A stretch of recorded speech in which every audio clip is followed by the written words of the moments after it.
हमारी रीने बेचारी वो सोचती है मैं फ्योर के घर जाऊंगी, वो कहेगा रीने तुम यहाँ पर क्यों आई हो, तो मैं कहूंगी तुम्हें क्या लगता है मैं तुम्हारे लिए यहाँ पर आई हूँ। वो कहता है सच में मैं तो बहुत ज्यादा खुश हो गया कि तुम यहाँ पर मुझे ढूंढने के लिए आई हो। ऑल राइट, मैं अपनी अर्ली ग्रेजुएशन को कैंसिल करता हूँ और फिर से हम दोस्त बन जाएंगे। वो कहती है वाह ये तो अच्छा आइडिया है। तो कार्सियन भी कहता है हाँ हाँ अच्छा आइडिया फ्योर, लेकिन हमारी हीरोइन वहाँ पे बैठी हुई थी, वो सोचती है मैंने एग्जैक्टली यही तो एक्सपेक्ट नहीं किया था, लेकिन अभी उसके सामने फ्योर का भाई बैठा हुआ था। वो सोचती है सिचुएशन इतनी ज्यादा ऑकवर्ड क्यों हो गई है, और तब फ्योर वहां पे खड़ा था। कार्सियन और रीने एक सोफे पे बैठे थे और उसका भाई रो अनानास वो आगे वाले सोफे पे बैठा हुआ था। तो तब रो कहता है फ्योर यहाँ से बाहर निकल जाओ, मुझे हमारे गेस्ट के साथ कुछ बात करनी है। तो फ्योर कहता है क्या तुम मुझे ऑर्डर क्यों दे रहे हो, वो मेरे दोस्त हैं, मुझसे मिलने के लिए आए हैं। तो उसका भाई कहता है अच्छा तुम्हारे दोस्त, लेकिन तुमने तो ये नहीं कहा था, तुमने उनको क्लब छोड़ दिया है और वैसे भी तुम ग्रेजुएट जल्दी होने वाले हो और तुमने उनको बताया भी नहीं आने से पहले, और तुम्हें लगता है वो तुम्हारे दोस्त हैं। सबसे पहले तुमने अपने दोस्तों को इग्नोर करना शुरू किया था और तुम्हें लगता है कि ये कोई फ्रेंडशिप है।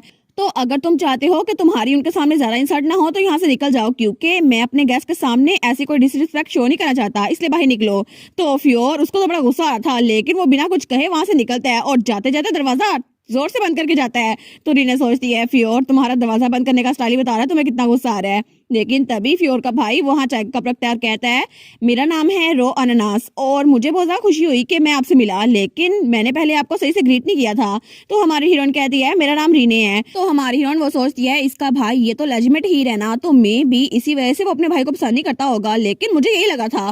फिर भी कितना अनएक्सपेक्टेड है, वो तो फ्योर से बड़े आराम से बात कर रहा है। तो तब फ्योर का भाई कहता है मिस रीने मैं सीधा पॉइंट पे आता हूँ, प्लीज फ्योर को अर्ली ग्रेजुएट होने से रोकें, और इस वक्त मैं नहीं चाहता कि मेरा छोटा भाई वो अपने किसी ग्रेड को स्किप करे। तो हमारी सोचती है कि यार ये तो एक नोबल के होते हुए बहुत ज्यादा स्ट्रेट फॉरवर्ड है, लेकिन आखिर ये सीधा पॉइंट ये क्यों बता रहा है। तो हमारी हम कहती है पहले मैं बिल्कुल चुप थी क्योंकि मुझे लगा था फ्योर हमें यहाँ से निकाल देगा, लेकिन अभी भी मुझे फ्योर बिल्कुल एक दोस्त लगता है। तो तब रीने कहती है लेकिन मुझे ये बताएं मिस्टर अनानास, आखिर आप उसे अर्ली ग्रेजुएट होने से क्यों रोकना चाहते हैं? ऐसा लगता है कि आपकी विरासत के पीछे वो खतरा हो जाएगा, आपको ऐसा लगता है कि उसके दोस्त होने के नाते मैं आपकी रिक्वेस्ट मान लूंगी?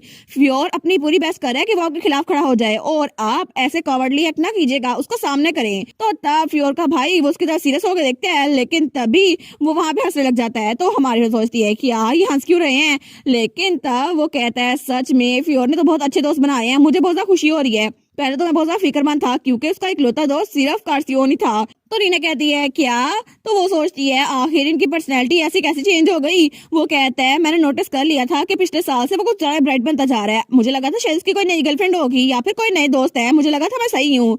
तो कार्सियन कहता है ओए जरा जुबान संभाल के बात करो। तो हमारी सोचती है क्या, वो कहती है क्या कोई मुझे यहाँ पे बताएगा हो क्या रहा है। तो कार्सियन कहता है मैं बताता हूँ रीने, मैं तुम्हें सही से बता देता हूँ। वो कहती है ठीक है कार्सियन मुझे बताओ क्या हो रहा है। तो फ्योर का भाई कहता है कार्सियन को पता है कि मैं फ्योर की कितनी ज्यादा फिक्र करता हूँ और इसीलिए उसको ये बात भी पता होगी कि फ्योर को वारिस बना दिया गया है, लेकिन अभी तक उसको ये बात पता नहीं चली। तो कार्सियन कहता है हाँ मुझे एग्जैक्ट पता तो नहीं था, लेकिन मुझे शक था कि फ्योर ही वारिस बनेगा। तो रीने कहती है क्या सच में, लेकिन इसका मतलब है कि तुम मतलब रो उसके भाई, तुम वारिस नहीं हो, फ्योर वारिस है। तो आखिर इस सब मसले में पढ़ने की जरूरत ही क्या थी, और फ्योर को पता नहीं है इसीलिए वो अर्ली ग्रेजुएट हो रहा है।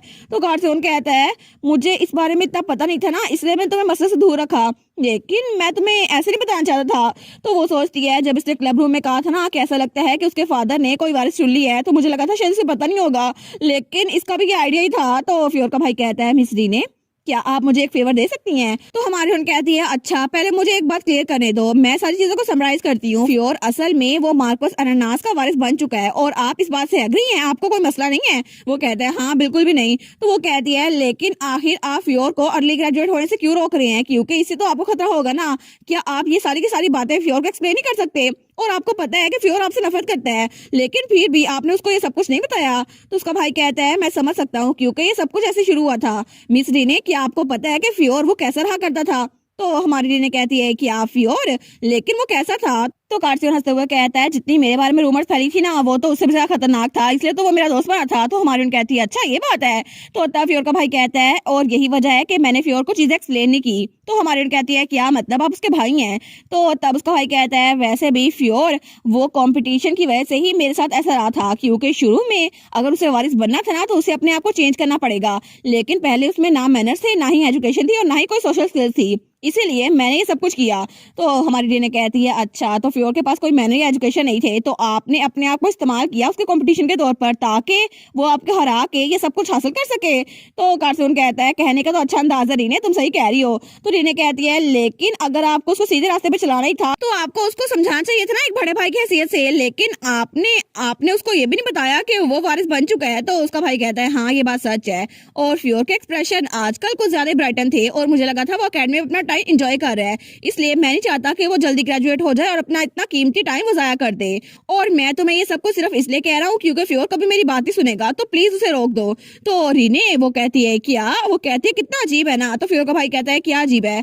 तो रीना कहती है मैं समझ सकती हूँ कि फ्योर पहले ट्रबल मेकर था, लेकिन फिर भी जहाँ तक मुझे पता है ना, अगर आपको उसको फिक्स करना था तो आपको उससे डायरेक्ट बात करनी चाहिए थी, क्योंकि जहाँ तक मैं जानती हूँ फ्योर वो तो जब से छोटा था ना आपको तब से एडमायर करता आ रहा है और आपको उसे शॉक थेरेपी देने से अच्छा था उसको सही से गाइड करना चाहिए था एक फैमिली मेंबर की तरह। तो फ्योर का भाई बिल्कुल खामोश था। तो रीना कहती है ऑफ कोर्स ये ज्यादा इफेक्टिव ना होता, लेकिन फिर भी कम अज कम उसके पास एक जगह तो होती जहाँ वो लौट पाता और उसके पास एक भाई तो होता जिसको वो पसंद करता। लेकिन अभी तक आपने फ्योर को कुछ नहीं कहा और अब आप कह रहे हैं ये सब कुछ आपने फ्योर के लिए किया है। आपको नहीं लगता ये कुछ ज्यादा हो रहा है जो आप मुझसे मांग रहे हैं। तो तब फ्योर का भाई रोहन अनास वो बिल्कुल खामोश था और रीना की तरफ देखी जा रहा था। तो तब हमारा कार्सियोन कहता है उसके प्यार में ना पड़ जाना। तो हमारी हीरोइन कहती है कार्सियोन बस कर दो। तो तब फ्योर का भाई हंसता है, वो कहता है नहीं नहीं मैं उसके प्यार में नहीं पड़ा, लेकिन मैं बस थोड़ा सरप्राइज हो गया था। और तब वो सोचता है फ्योर सच में उसने बहुत अच्छे दोस्त बना लिए हैं। और वहाँ पे हमारी रीना कार्सन को डांट रही थी ऐसी बातें ना किया करो। तो कार्सन कहता है देखो ना तुम इतनी प्यारी हो, वो तुम्हारे प्यार में पड़ सकता है। तो तब फ्योर का भाई कहता है लेकिन मिस रीने फ्योर और मैं हमने कभी भी इकट्ठे इतना टाइम नहीं गुजारा और अगर हम इस सिचुएशन में आए तो उसे अभी तक नहीं पता कि वो अगला वारिस बनने वाला है, इसीलिए उसको अभी भी मैं खतरा लगता हूँ। और मैं अपने छोटे भाई को बहुत ज्यादा मिस करता था, लेकिन फिर भी मैं कभी भी उसका अच्छा भाई नहीं बन सकता। तो आप मुझे बताएं मुझे क्या करना चाहिए। और मैं सच में चाहता हूँ कि फ्योर अच्छा मार्क्विस बने, लेकिन मैं बस यही कर सकता हूँ क्योंकि उसकी खुशी इसी में है। तो हमारी उन कहती है क्या हो अगर कोई और रास्ता भी हो और इसके अलावा भी कोई और रास्ता हो फ्योर की हेल्प करने का, क्योंकि आप उसे अपनी फीलिंग्स डायरेक्ट बता दें, तो क्या आप ये करना चाहेंगे। तो तब रोहन अनास वो कहता है क्या सच में कोई और रास्ता है, लेकिन वो रास्ता क्या है। और तब हमें थोड़ी देर बाद का सीन दिखा रहता है जहाँ पे सारे मेड्स और सर्वेंट थे। तो उनमें से कोई सर्वेंट कहता है ओए क्या तुमने सुना, हम सबको ट्रेनिंग हॉल में जमा होने के लिए बुलाया गया है। तो वो मेड कहती है कि आखिर हो क्या रहा है, हमें तो ट्रेनिंग हॉल में नहीं जाना चाहिए ना, पता नहीं वहाँ पर क्या काम होगा। तो बाकी सर्वेंट वहाँ पे जा रहे थे, वो कहते हैं सर फ्योर वो भी अभी वापस आए हैं, लेकिन पता नहीं उनको तो अकेडमी में जाना था ना, अभी पता नहीं क्या हो रहा है, कहीं वो कोई प्रैंक तो नहीं खेल रहे। तो दूसरा कहता है नहीं नहीं ऐसी बात नहीं है, लॉर्ड रो और लॉर्ड फ्योर वो दोनों स्वॉर्डमैनशिप डुअल करने वाले हैं। और तब हमें ट्रेनिंग ग्राउंड दिखा रहता है जहाँ पे दोनों भाई खड़े हुए थे और दोनों के हाथ में तलवारें थी। लेकिन तब फ्योर कहता है अचानक से तुमने मेरे साथ स्वॉर्डमैनशिप की प्रैक्टिस करनी चाहिए, आखिर तुम क्या प्लान कर रहे हो, तुम्हें तो सही से तलवार पकड़नी भी नहीं आती और तुमने तो सारे सर्वेंट्स को भी इकट्ठा कर लिया। तो फ्योर का भाई वहां पे खड़ा था, उसके हाथ में तलवार थी, वो कहता है तुम्हें मुझ पे इजी होने की जरूरत नहीं है। तो फ्योर कहता है क्या। तो तब आगे बढ़ते हुए कहता है मैं भी तुम पे इजी नहीं रहूंगा और तब उस पे हमला करता है, लेकिन फ्योर उसको डॉज कर लेता है। वो कहता है आखिर तुम कर क्या रहे हो, वो सोचता है आखिर ये कर क्या रहा है। तो तब उसका भाई उस पर अटैक ही जा रहा था, लेकिन फ्योर उसको रोकता है और तब वो सोचता है ये तो सच में स्वॉर्डमैनशिप में बिल्कुल भी अच्छा नहीं है, आखिर ये करने के वाला है, आखिर इसको ये बात समझ क्यों नहीं आती है, मुझसे जीत ही सकता, लेकिन फिर भी इसने मुझे इग्नोर किया और अब मुझे अपने भाई की तरह ट्रीट कर रहा है। तो तब वो कहता है आखिर ये है क्या और तब उस तलवार से उस पर हमला करता है, लेकिन तभी उसके भाई की तलवार उसके हाथ से उड़कर वो पीछे गिर जाती है और तब तक फ्योर वो जीत चुका था और उसका भाई हार गया था। तो फ्योर उसको तो बहुत ज्यादा सीधा आया हुआ था, लेकिन तब वहां पे सर्वेंट और मेड जो जमा हुए थे ना, वो कहते हैं क्या तुमने देखा लॉर्ड फ्योर ने एक ही वार में अपने भाई की तलवार उड़ा दी, क्या सच में वो इतने ज्यादा अच्छे है, लेकिन लॉर्ड रो के पास अपनी हाइट की वजह से एडवांटेज था, फिर भी लॉर्ड फ्योर वो तो स्वॉर्डमैनशिप में बहुत ज्यादा अच्छे हैं और ये सच में सच है, लेकिन आखिर वो अपने भाई को नीचे दिखाने के लिए क्यों करेंगे, क्या वो उनको ह्यूमिलेट करना चाहते हैं सब सर्वेंट के सामने। तो फ्योर को तो गुस्सा आ गया था, वो कहता है बस यही तुम्हें यही चाहिए था कि सबके सामने तुम्हारी इंसल्ट हो और तुम सारा इल्जाम मुझ पर डाल दो, आखिर तुम ऐसा कैसे जाहिर कर सकते हो, इतने घटिया हो सकते हो तुम। तो फ्योर का भाई कहता है फ्योर मेरी बात सुनो, लेकिन तभी फ्योर उस पे हमला करने लगता है। वो कहता है आखिर कब तक तो मुझे एक बेवकूफ की तरह ट्रीट करते रहोगे, और तब वो तलवार उस पर टांगता है, लेकिन तभी सारी मेड्स अपनी आंखें बंद कर लेती है, लेकिन जब अपनी आंखें खोलते हैं ना तो कुछ भी नहीं हुआ था और फ्योर ने अपनी तलवार वो कहीं और मारी थी और उसका भाई बिल्कुल ठीक खड़ा था। तो तब फ्योर अपनी तलवार नीचे फेंक देता है, वो कहता है मैं सच में थक गया हूँ। तो उसका भाई कहता है फ्योर, लेकिन तब पीछे से किसी की आवाज आती है अब तुम्हें अच्छा लग रहा है। तो फ्योर वहां पर देखते हैं, वहां पे रीना खड़ी थी, वो कहता है रीने तुम, वो कहती है हाँ बिल्कुल, क्या तुमने सबको दिखा दिया कि तुम अपने भाई से अच्छे और उसको हरा सकते हो, क्या सच में अब तुम खुश हो। वो कहता है नहीं ऐसी बात नहीं है। तो हमारी बहन कहती है इसका मतलब है तुम बिल्कुल भी खुश नहीं हो। तो तब वो कहती है फ्योर, जब तुम अकेडमी में स्पोर्ट्समैनशिप की प्रैक्टिस करते थे ना तो तुम बहुत ज्यादा खुश होते थे, और जब भी तुम किसी को हराते थे तो तब तुम्हारे चेहरे पर स्माइल होती थी, लेकिन अभी ऐसा कुछ भी नहीं है। और तुम्हारा स्पोर्ट्समैनशिप की तरफ जो प्यार है ना वो सच में बहुत अच्छा है, लेकिन अभी भी तुम मार्कोस बनना चाहते हो, सच में तुम्हारा यही प्लान है? तो फ्योर वो सोचता है क्या सच में मैं मार्कोस बनना चाहता हूँ, लेकिन उससे कहता है फिर क्या, अगर मैं मार्कोस ना बना तो मेरे पास और कौन सी चॉइस है, मेरे लिए और क्या जगह इस दुनिया में। तो तब उसका भाई कहता है मुझे माफ कर दो फ्योर, ये सारी मेरी गलती है। तो हमारी हीरो सोचती है मुझे लगा था इसका भाई बिल्कुल खामोश रहने वाला है, लेकिन उसने बात की। तो तब उसका भाई कहता है मैंने ये सब कुछ तुम्हारे लिए किया और मुझे तुमसे पूछना चाहिए था कि आखिर तुम्हें क्या चाहिए। तो फ्योर कहता है क्या मतलब है आपका? तो फ्योर का भाई बिल्कुल खामोश था। फ्योर कहता है आखिर तुम कहना क्या चाहते हो, चाहे कुछ भी कहो लेकिन मैं कभी तुम पे यकीन नहीं करूंगा। तो तब उसका भाई कहता है असल में फादर ने तुम्हें ही अगला मार्कोस चुन लिया है और असल में तुम ही वारिस हो। तो सारे मेड सर्वेंट कहते हैं क्या, और फ्योर वो भी कहता है क्या सच में? तो तब उसका भाई कहता है हाँ बिल्कुल, फादर ने मेरे साथ कुछ डिसीजन लिया था और जब डिस्कस किया ना तो असल में तुम ही वारिस निकले और मैं भी इस बात पे राजी हूँ। तो सारे सर्वेंट्स कहते हैं सच में? तो फ्योर कहता है इसका मतलब है कि आखिर ये सब कुछ जो मैं कर रहा था वो किस लिए था, मैं बिला वजह ये सब कुछ किया जा रहा था। तो उसका भाई बिल्कुल खामोश था, वो कुछ बोल ही नहीं पाता। लेकिन तभी हमारी हीरोइन वो कहती है ओए मिस्टर, जरा गौर से अपने भाई की तरफ देखो और उसकी बात का जवाब दो। तो उसका भाई कहता है क्या मिस्टर? तो रीने कहती है तुम्हें जो कुछ भी कहना है ना अपने भाई से कहो, चाहे वो खुश हो या फिर नहीं, उसे सब कुछ एक्सप्लेन करो। और तुम्हारे लिए भी यही फ्योर, अगर तुम अपने भाई को चाहते हो ना, अगर तुम चाहते हो तुम्हारा भाई खुश रहे तो फिर उससे बात करो, ऐसे चुपने से कुछ नहीं होगा।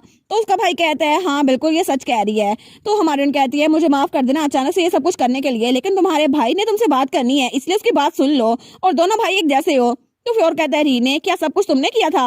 वो कहती है हाँ मैंने किया था, मैंने उनसे कहा था कि ये ड्यूअल करवाएं और सर्वेंट्स को यहाँ लेकर आएं, क्योंकि मैं नहीं चाहती थी कि तुम असल में ये सब कुछ करो जो तुम करना नहीं चाहते, क्योंकि तुम्हारा सच में मार्कोस बनने में कोई इंटरेस्ट है ही नहीं और तुम्हारा इंटरेस्ट वो स्वॉर्डमैनशिप में है। मैंने यहाँ पर सबको इसलिए जमा किया ताकि सब देख सके कि स्वॉर्डमैनशिप में तुम कितने अच्छे हो। तो तब वो सर्विस के साथ मुंह करती कहती है ये स्वॉर्डमैनशिप में अच्छे है ना? तो सारे कहते हैं हाँ बिल्कुल ये तो बहुत ज्यादा अच्छे हैं।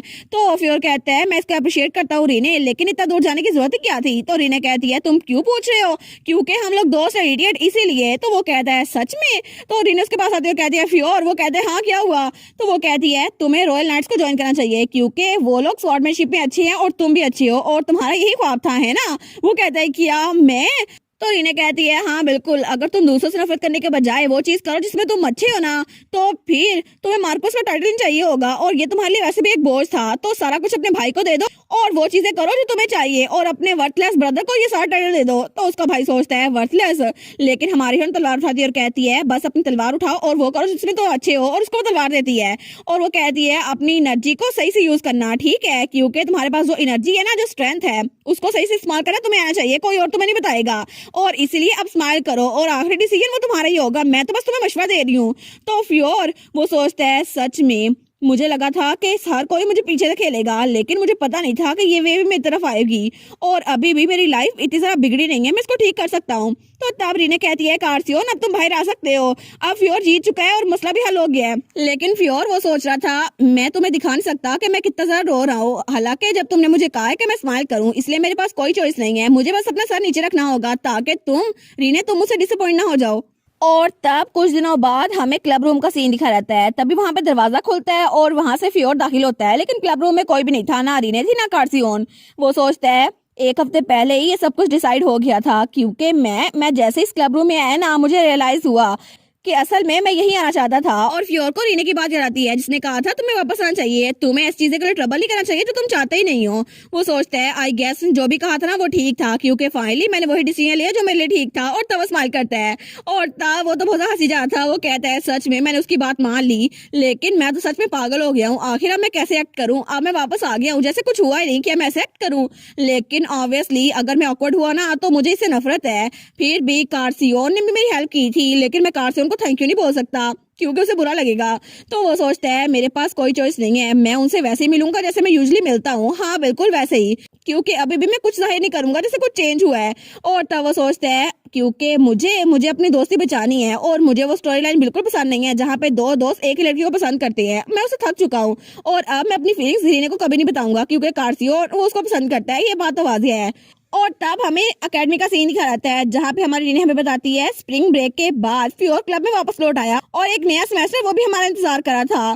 तो तब वहाँ पे कोई कहता है क्या तुम इसको देखना चाहोगे, दूसरा कहता है हाँ मैं भी देखना चाहूंगा, लेकिन हमारी क्लास वो कौन सी होने वाली है। तो हमारे यहाँ सोचती है सब लोग कितने एक्साइटेड लग रहे हैं ना, और सच में सब लोग एकेडमिक फेस्टिवल में बहुत ज्यादा एंजॉय करने वाले हैं। तो तब वो लोग क्लब में बैठे हुए थे तो कार्सियन कहता है कितना अनोइंग है ना, सब लोग अपने बूथ लगाने वाले हैं लेकिन पता नहीं एकेडमिक फेस्टिवल कब खत्म होगा। तो हमारी रीने कहती है तुम्हें सच में इतना अनोइंग लगता है, लेकिन मुझे ये बताओ ना आखिर हम किस तरह का बूथ लगाए, बाकी क्लब्स के बारे में क्या। तो फ्योर भी वहीं पर था। तो तब फ्योर कहता है फैशन क्लब वाले वो तो कपड़े सेल करने वाले और डिस्प्ले करने वाले हैं, बेकिंग क्लब वाले वो तो बेकरी बूथ बनाने वाले हैं, और मास्किटो टॉर्चर क्लब वो तो मास्किटो हरासमेंट एक्सपेरिमेंट करने वाले हैं। तो हमारी कहती है वाह सबके पास आइडियाज है। तो कार्सियन कहता है तो हम ऐसा क्यों ना करें मास्किटो क्लब की तरह, हम भी उसके नाम की तरह वही करें जो हम करते हैं। तो रीने कहती है मतलब फ्योर को हरास करें, लेकिन क्या सच में ये फ्योर वाला क्लब है तो हम फ्योर को हरास करेंगे।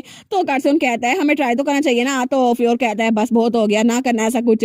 तो रीने कहती है ये बात सेंस तो बनाती है लेकिन मजा नहीं आएगा, हम कोई और इवेंट आइडिया ना प्लान करें। तो तुम लोग बताओ ना कि आखिर तुम लोग किस में पार्टिसिपेट करने वाले हो। तो फ्योर कहता है मैं किसी में नहीं करने वाला, लेकिन कार्सियन वो कहता है वो तो करने वाला है, जरा पूछो तो सही इससे, मॉडल एरिना में। तो फ्योर को तो बड़ा गुस्सा आ गया था, वो कहता है बकवास बंद करो। तो रीने कहती है कि हाँ मॉडल एरिना में। वो कहती है फ्योर सच में तुम्हारी क्लास में से तुम्हें सिलेक्ट किया गया है। तो वो कहता है क्या ये सच में इतना ऑब्वियस था, लेकिन मैं वहां पे जाना चाहता। तो हमारी हमें बताती है मॉडल एरिना ये तो एक फैशन शो होता है जहाँ पूरी क्लास में से सिर्फ एक स्टूडेंट उसको चूज किया जाता है और उसको फैशन शो में लाया जाता है जहाँ पे उसको पता नहीं भेड़ ढंगे से कपड़े पहनाए जाते हैं जो कि वक्त से बहुत आगे है। और तब हंसते हुए कहती है हमारी क्लास में से तो कुन ने पार्टिसिपेट किया है। तो कार्सियन कहता है वाह क्या राइवल है तुम्हारा। तो फ्योर कहता है राइवल माय फूड मैं नहीं ज्वाइन करने वाला। तो फ्योर बेचारा कहता है मैं तो स्वॉर्डमैनशिप में अच्छा हूँ ना, मुझे मॉडल कौन बनाएगा। तो हमारी रीने कहती है तुम वेल ट्रेन हो ना, शायद इसी वजह से क्लॉथ तुम पे शाइन करेंगे और इसलिए तुम्हें चूज किया गया है। वो कहता है नहीं मुझे नहीं जाना थैंक यू। तो कार्सियन कहता है ठीक है तो हम फ्योर रेंटल बूथ क्यों ना बना रहे जहाँ पे फ्योर को उसके टैलेंट की वजह से लेबर के तौर पर यूज किया जाएगा। तो रीने कहती है हाँ मजा तो आएगा फ्योर को टॉर्चर करने में, लेकिन फिर भी हम कोई ऐसा क्लब क्यों ना बनाए जिसमें सब लोग एंजॉय करें। तो कार्सियन कहता है सच में तुम्हें क्या चाहिए मुझे बताओ। वो कहती है मे भी हमें हॉन्टेड हाउस बनाना चाहिए ना, अगर कार्सियन तुम इल्यूजन मैजिक यूज करो ना तो इससे मसला ही नहीं होगा। तो तुम्हें इस बारे में क्या लगता है। तब कार्सियन कहता है वाओ इल्यूजन मैजिक, लेकिन हम फ्योर को उसके बड़े भाई के जरिए इल्यूजन के जरिए उसको टॉर्चर क्यों ना करें। तो वो कहता है ओए। तो हमारी फ्रेंड कहती है लेकिन फ्योर तुम्हें सफर करने की जरूरत नहीं है, फॉर एग्जांपल सबसे पहले अगर हमारा कमरा ये बिल्कुल डार्क हो जाए तो मजा ही आ जाए। तो कार्सियन वो चुटकी बजाता है और पूरा कमरा डार्क हो जाता है। वो कहता है इस तरह, और वहां पर माहौल बिल्कुल सेट था। वो कहती है हाँ बिल्कुल ऐसा ही। तो तब वो कहती है इसके अलावा यहाँ पे इर्द गिर्द कुछ नजर ना आए इसकी वजह से कुछ दीवारें बना दी जाए और एक पाथ बना दिया जाए। तो कार्सियन ऐसा ही करता है। वो कहती है इसके अलावा यहाँ पे घोस्ट या मॉन्स्टर हो जो किसी को सरप्राइज कर दे, लेकिन कोई भी डिस्कस्टिंग नहीं होना चाहिए, ठीक है, इससे सबको थ्रिल का एंजॉय मिले। वो कहता है अच्छा ऐसे। तो हमारी कहती है इसके अलावा कोई एंटीक फर्नीचर भी हो और कोई शीशा भी जिसमें कोई अपने आप को देखे तो डर जाए। वो कहता है कि ये ठीक रहेगा। तो हमारी कहती है हाँ बिल्कुल ऐसे ही ठीक रहेगा और ये क्रीपी भी होगा और मजा भी आएगा। तो वो कहता है गोस्ट बॉल्स के बारे में क्या, अगर दो आइस कहीं से भी आ जाए तो अच्छा नहीं रहेगा। तो रीने कहती है हाँ अच्छा तो रहेगा, ये तो बिल्कुल ऐसा लगेगा जैसे कोई स्टॉकर तुम्हें देख रहा है, लेकिन कोई ऐसा भी जैसे कोई दीवार के बीच तुम्हें देख रहा है, तुम ऐसा भी कोई शो कर सकते हो। तो तब फ्योर कहता है रीने तुम्हें तो सब कुछ बड़े अच्छे से पता है। वो कहती है हाँ मुझे पता है ना एक स्टॉकर क्या काम करता है। तो वो कहता है सच में। तो हमारी कहती है लेकिन अगर मैं स्टॉकर की बात कर ही रही हूँ तो कार्सियन तुम्हारी स्टॉकर वो लड़की वो सोचती है सैरा, मैंने उसके बारे में कुछ नहीं सुना, क्या उसने गिव अप कर दिया। तो वो कहती है फ्योर क्या तुम्हें पता है तुम्हारी क्लास में एक सैरा नाम की लड़की है। वो कहता है हाँ वो लड़की जिसने ड्रॉप आउट कर दिया है। तो हमारी कहती है क्या इतनी जल्दी ड्रॉप आउट कर दिया, अभी तो आई थी। तो फ्योर कहता है हाँ रीने लेकिन तुम्हें पता है ना उसके बारे में, लेकिन फिक्र ना करो, ऐसा लगता है वो सिर्फ अटेंशन लेने के लिए सब कुछ कर रही थी, और एकेडमी का जो डेफिनेट पीरियड है ना वो भी 1 मंथ तक रहता है और मुझे लगता है कि वो 2 बार ये सब कुछ कर चुकी है। और फिर वो कहता है वो भी पॉसिबिलिटी है कि ये सब कुछ सिर्फ कार्सियन के लिए कर रही थी, लेकिन फिर भी वो शो ऑफ करने की कोशिश करी थी इसलिए ये सब कुछ हुआ है। तो रीने कहती है अच्छा, लेकिन मुझे लगा था कि यहाँ पे कुछ अजीब लोग हैं, लेकिन जितना मैं सोचा था ना वो उससे भी ज्यादा अजीब है। आखिर वो किसी को पसंद करती है फिर भी उसको अटेंशन लेने के लिए ड्रॉप आउट कैसे कर सकती है। लेकिन वो सोचती है मुझे थोड़ा अजीब लग रहा है, पता नहीं क्या चीज है। लेकिन तब तक उनका हॉन्टेड हाउस वो बन चुका था और तब कार्सियोन के लेयर मैजिक वो भी काम कर गया था और सब लोग वहाँ उनके कमरे की तरफ आए थे। वो कहते हैं सुनने में तो मजे का लग रहा है, लेकिन फाइनली वो दिन आ चुका था जब उनकी एकेडमी का दरवाजा आम लोगों के लिए खोल दिया गया था और वहाँ पर वो लोग भी आ रहे थे जो कभी एकेडमी में पढ़ते थे या फिर स्ट्रेंजर्स भी, और कॉमनर भी वहाँ पे आ सकते थे। लेकिन ये एक ऐसी अपॉर्चुनिटी थी जहाँ पे स्टूडेंट्स अपनी स्किल को शोकेस कर सकते थे और वहाँ पे बहुत सारे विजिटर्स थे। लेकिन अचानक से एक अनएक्सपेक्टेड विजिटर भी आया था वहाँ पर, और वहाँ पे एक ओल्ड मैन था। वो था ग्रैंड ड्यूक ऑफ एब्स्थेंथस एम्पायर और वो था वार हीरो जो कि कुन के एम्पायर का ग्रैंड ड्यूक था। तो वो कहता है मैंने सुना था कि ये स्कूल यहाँ पर है, लेकिन पता नहीं प्रिंस की अटेंशन लेने वाली लड़की वो भी यहीं पर होगी। मैं उसको अपनी आंखों से देखना चाहता हूँ। और वो हमारे रीने की बात करा था क्योंकि कुन वो तो हमारे रीने को पसंद करने लग गया था ना, और ग्रैंड ड्यूक उसी को देखने के लिए यहाँ पर आया था। और दूसरी तरफ प्रिंस कुन वो उनके क्लब में आया था। वो कहता है मॉडल एरिना की पार्टिसिपेशन है ना, मैंने खुद उसमें पार्टिसिपेट किया है और मुझे लगता है कि सब लोग वहाँ पर होंगे ना तो कितना अच्छा लगेगा। तो तब हमारे रीने और फ्योर भी वहाँ पर थे। तो फ्योर कहता है तुम्हें तो खुद ही पता तुम एक ट्रांसफर स्टूडेंट हो, लेकिन ये तो बिल्कुल एक टॉर्चर की तरह है, आखिर तुम उसमें खुद से कैसे पार्टिसिपेट कर सकते हो। तो रीना कहती है एनीवेज अगर तुम्हें वहाँ पे जाना है ना तो बस चले जाओ और इसको एक्सेप्ट कर लो। लेकिन कुन अचानक से तुम हमारे क्लब रूम में क्यों आ गए? तुमने पहले कहा था तुम एक क्लब में ज्वाइन हो गए हो, लेकिन तुम उसकी एक्टिविटीज में पार्टिसिपेट नहीं कर रहे। तो कुन कहता है नहीं, एक्चुअली उस क्लब की जो एक्टिविटीज है ना मैं उसमें पार्टिसिपेट कर रहा हूँ और इस वक्त मैं उसी में इन्वॉल्व हूँ। तो हमारी ने कह दिया है क्या? वो कहता है मैं तुम्हें बाद में बताऊंगा, तुम्हें अभी समझ नहीं आएगी। तो हमारी ने सोचती है क्या ये फॉरेन प्रिंस ये तो बिल्कुल बिल्कुल सस्पिशियस लग रहा है मुझे। और तब हमें अकेडमी के बाहर का सीन दिखा जाता है जहाँ पे बहुत सारे स्टॉल्स लगे हुए थे और वहाँ पे कॉमनर्स भी थे। लेकिन तभी वो आदमी वहाँ पर रुकता है। वो कहता है मॉडल एरिना ये जो कुछ भी है पता नहीं वो कहाँ पर है, आई गेस मुझे किसी डायरेक्शन पूछनी चाहिए। लेकिन तभी वो किसी की तरफ देखते हैं तो वो बच्चा और माँ वहां से डर के भाग जाते हैं। तो तब वो सोचता है क्या इन्होंने मुझे इग्नोर कर दिया। तो वो दूसरी तरफ देखते हैं तो वहां पे वो कपल वो भाग जाता है। वो कहते हैं कितने ऑफुल एक्सप्रेशन है। तो वो ओल्ड मैन सोचता है पता नहीं ये क्या चल रहा है, लेकिन वहां पर जो बाकी लोग थे ना वो भी इसको अवॉइड कर रहे थे। तो वो सोचता है एक वक्त था जब आधी कंट्री वो मुझे मारना चाहती थी और बाकी की आधी कंट्री मुझसे डरती थी, लेकिन ऐसा लगता है किसी ने अभी तक मुझे पहचाना नहीं है। मैं वार हीरो हूँ और पुरानी वार वो तो बहुत दूर हो गई ना, लेकिन फिर भी टाइम कितनी जल्दी गुजर जाता है। तो तभी वहां से कोई गुजरता है जिसके ब्लैक बाल थे। वो सोचता है पिच ब्लैक हेयर। तो तब ग्रैंड ड्यूक सोचता है एक लड़की जिसके काले बाल है, लेकिन ये तो हमारे एम्पायर का रेयर हेयर कलर है ना, आखिर इसके बाल ऐसे क्यों है? तो वो कहता है हे तुम जो लड़की वहां पे जा रही है, लेकिन तभी उसके दिल में दर्द होती है। वो कहता है ओ नो। वो सोचता है सारे वक्तों में से अभी अभी मुझे ये दर्द हो रहा था, लेकिन तब उसको बहुत ज्यादा अजीब लग रहा था और वो नीचे बैठ गया था। तो तब रीना उसके पास आती है। वो कहती है ग्रैंडपा ठीक तो है ना? तो वो कहता है मैं ठीक हूँ, बस मुझे थोड़ी देर के लिए यहीं पे बैठना है। तो रीना उसके पास आकर कहती है क्या ये ज्यादा दर्द हो रहा है, क्या मैं आपको क्लिनिक तक ले जाऊँ? वो कहता है नहीं ये पुरानी इंजरी है, बस थोड़ी देर में ठीक हो जाएगी। तो रीना उसको मेडिसिन देते हुए कहती है आप इसको खा ले। वो सोचता है एक मेडिसिन बोतल, लेकिन क्या ये पेन किलर है? वो कहता है नहीं मैं बिल्कुल ठीक हूँ, मुझे बस इसको बर्दाश्त करना होगा। तो वो सोचता है अगर मैं इस पेन को बर्दाश्त नहीं कर पाया ना तो फिर मेरे साथ बहुत बुरा होगा, लेकिन अगर मैंने ये पेन किलर खा ली तो मैं भी इसका एडिक्ट बन जाऊंगा जैसे मेरे कॉमरेड्स बने थे। तो रीना कहती है नहीं आप इसको खा लेना, अगर आप इसके एडिक्शन के बारे में बिल्कुल फिक्रमंद हो रहे हैं ना तो फिक्रमंद ना हो, इसके कोई साइड इफेक्ट नहीं है। तो तब वो कहता है बच्ची मेरी बात सुनो, इस दुनिया में कोई इस चीज नहीं इसके साइड इफेक्ट ना हो। लेकिन जैसे वो रीना को देखते हैं ना तो तब वो रीना को देखकर थोड़ा शौक हो गया था। तो तब उसकी तरफ देखी जा था। वो सोचता है इसके तो ब्लैक हेयर और ब्लैक आईज है, लेकिन ये आईज ये तो सेम टू सेम मेरे बेटे की तरह है। तो वो कहता है हाँ ठीक है। तो वो सोचता है सच में मेरा दिल कर रहा है इस पर ट्रस्ट करूं। वो कहता है मुझे तुम पे यकीन है और उसके हाथ से वो मेडिसिन ले लेता है। तो थोड़ी देर बाद उसकी पेन वो खत्म हो गई थी। वो सोचता है मेडिसिन ने इतनी जल्दी काम कर दिया, लेकिन अच्छा हुआ मैं बेहतर महसूस कर रहा हूँ। वो कहता है थैंक यू बच्ची, लेकिन तुम्हारा नाम क्या है? तो रीना कहती है मेरा नाम रीने है, अच्छा नाम है ना? वो सोचता है एक टिपिकल लेग्रास स्टाइल नेम, लेकिन उसे याद आता है जब उसके बेटे ने कहा था फादर अगर आप मुझे अपोज भी करें ना फिर भी मैं उस लड़की से शादी जरूर करूंगा। तो वो सोचता है कितना बेवकूफ है ना मेरा बेटा, आखिर वो हमारे एम्पायर को छोड़ के लेग्रास एम्पायर में क्यों जा रहा है किसी लड़की के लिए?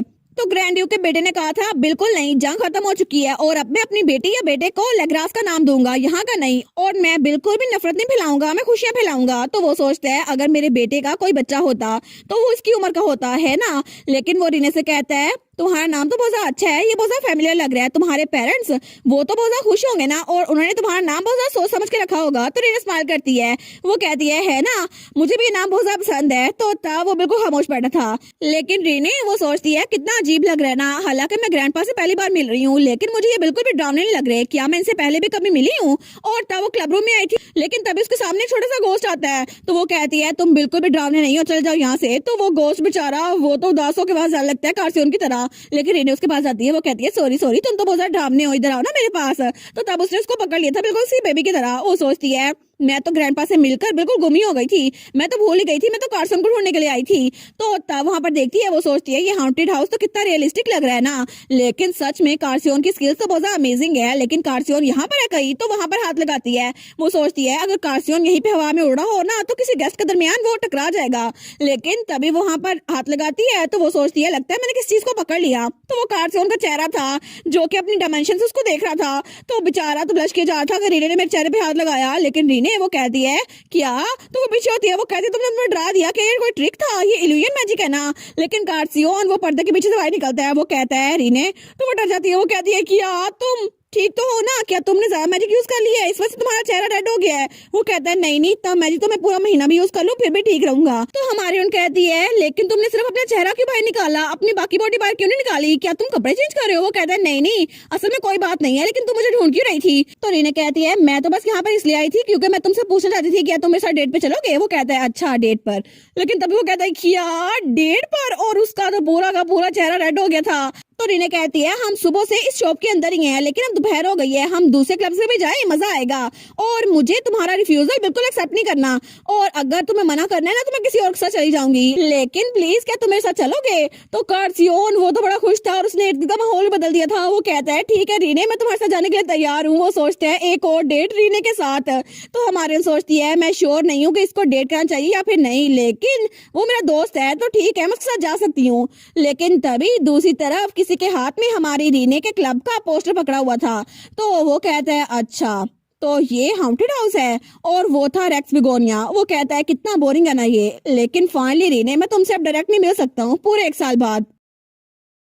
और इसी के साथ ये वाला पार्ट यहीं पर ख़त्म। तो आप लोग बताइएगा आप लोग को ये पार्ट कैसा लगा, और वीडियो को लाइक और चैनल को सब्सक्राइब लाजमी कीजिएगा। बाकी वीडियोस का लिंक भी स्क्रीन पर नज़र आ रहा होगा तो काइंडली उनको भी चेकआउट कर ले। और thank you so much for watching my videos. Stay safe, bye bye.